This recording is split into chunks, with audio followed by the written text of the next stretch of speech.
on and so forth. So today, inshallah, we'll continue the discussion about Allah subhanahu wa ta'ala. How many gods are there in the world? Okay, let me ask again. How many gods are there in the world? Okay. Does the Quran talk about other gods? Do other gods exist? They do. There are some other gods that are mentioned in the Quran. Okay. What about Al-Lat wal-Uzza wa Manat al-Thalithah al-Ukhra? What are they? They are not real God. Okay, this is a different story. They are idols, objects of worship, and the people worship them, the people of Mecca. What about Suwa', Yahuth, Ya'uq, Nasr in Surah Nuh? They're idols, right? Gods. Isa alayhi salam, people take him as a god. لَقَدْ كَفَرَ الَّذِينَ قَالُوا إِنَّ اللَّهَ هُوَ الْمَسِيحُ ابْنُ مَرْيَمَ. So Allah subhanahu wa ta'ala talks about these objects of worship in the Quran. We shouldn't call them gods, but we should call them objects of worship. The malaika are also taken as gods or objects of worship in the Quran. Okay, so some people in Arabia before the time of the Prophet ﷺ, they used to worship the malaika and so on and so forth. So the Quran talks about idols and other gods. And this is why when we say La ilaha illallah in the Quran, Allahu la ilaha illa huwa al-hayyul qayyum, the translation shouldn't be there are no other gods, because the Quran talks about other gods. But it should be La ma'buda bihaqqin illallah. There is no God worthy of worship except Allah, because there are so many objects of worship, right? Did you get this one? Did you get this one? How does Allah subhanahu wa ta'ala...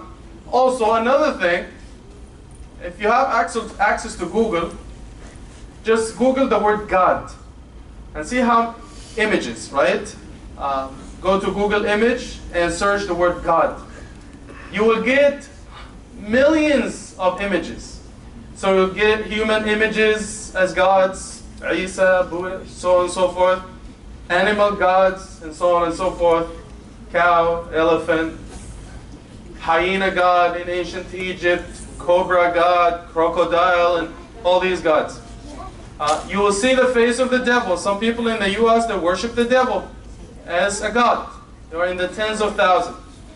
Islam is probably the only religion that does not put a face on Allah subhanahu wa ta'ala. When you look for the word Allah and you look for an image, you will find the word Allah in calligraphy. In other faiths, when they portray Allah, like in the Bible, you will see an old man, long hair, flowing robes, and so on and so forth. So Islam is the only religion that does not have a representation of Allah subhanahu wa ta'ala. But we have the word Allah in calligraphy. Allah subhanahu wa ta'ala, to prove that His oneness, that He is the only one who is able to create, that He is the only one, Allah subhanahu wa ta'ala will give us some rational and logical arguments. So He will say, for example, look at the sun, the moon, and the stars. Look at the human being. Look at everything that I created in the world. This is what I created to prove that I'm the one. Come here, face up. And He is asking, all these objects of worship that you have, show me what they created. هذا خلق الله فأروني ماذا خلق الذين من دونه. This is what I created. I created everything. Now show me what these objects of worship created. Zero. Nothing. Another logical argument. Allah subhanahu wa ta'ala will tell us لو كان فيهما آلهة إلا الله لفسدتا.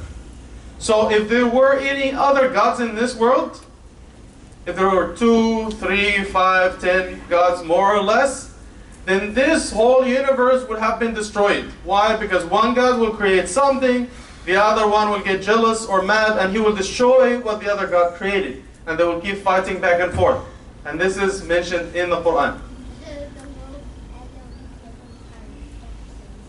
Exactly. So what about robots, for example? We create things, right? If you look, there are videos. If you are into robotics and stuff, there are videos on YouTube. They create robots and they play soccer, they move, and they do different things. So, if I can get Ziad as a volunteer, come here. And if I can get this sister here, volunteer. So, you are a robot, right? Put your hands like, no, stand up.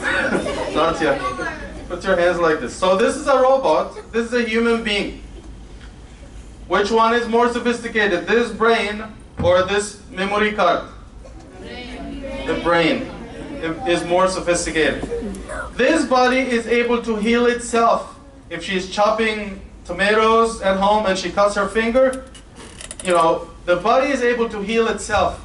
This one, no. This one has a kidney that does thousands of chemical operations inside the body to clean the body of toxins. This one, no.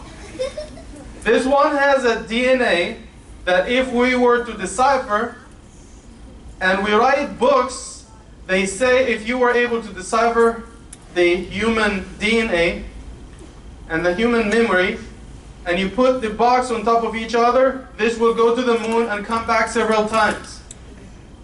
This one, small memory, right? And so on and so forth. Okay, Jazakallah, so go back. Thank you. So there's no way to compare the creation of Allah subhanahu wa ta'ala to anything else. Another way that Allah subhanahu wa ta'ala proves His oneness, He would bring, and this is mentioned in the Quran in many places. He brings on the day of Yawm al-Qiyamah, everyone is standing there, and Allah subhanahu wa ta'ala will bring these objects of worship, and He will ask them in front of the people who used to ask them to worship them.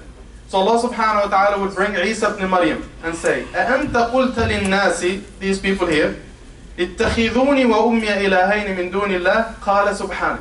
So Allah would ask Isa in front of billions of people, did you ever ask these people right here to worship you as a God, you and your mom? He will say, Subhanallah, glory be to you. How can I, claim something that I'm not? I never made such claim. I never heard of this in my life, right? And so on and so forth. Allah subhanahu wa ta'ala will bring the malaika, another object of worship, and He will say, أَهَؤُلَاءِ إِيَّاكُمْ كَانُوا يَعْبُدُونَ. Were you aware, or did you ask these people here, the people of the pagans of Arabia, to worship you? They say, مَا كَانَ يَنبَغِي لَنَا أَن نَتَّخِذَ مِن دُونِكَ مِنْ أَوْلِيَاءَ, and so on and so forth. And they say it was not proper for a creation like us, meaning these people, to take anyone other than you as a God. Even in some places in the Quran, Allah subhanahu wa ta'ala would bring the idols, the statues, the rocks, and the wood that were used as objects of worship, and Allah would ask them, did you ever ask these people to worship you? إِن كُنَّا عَنْ عِبَادَتِكُمْ لَغَافِلِينَ. We didn't, Allah would bring them back to life, He would give them life, and they will talk, and they will say, we had no clue that these people were worshiping us. We never asked any one of them. So even the objects of worship in the Quran, they deny asking people to worship them. So this is the way that Allah subhanahu wa ta'ala establishes His oneness, and He is one.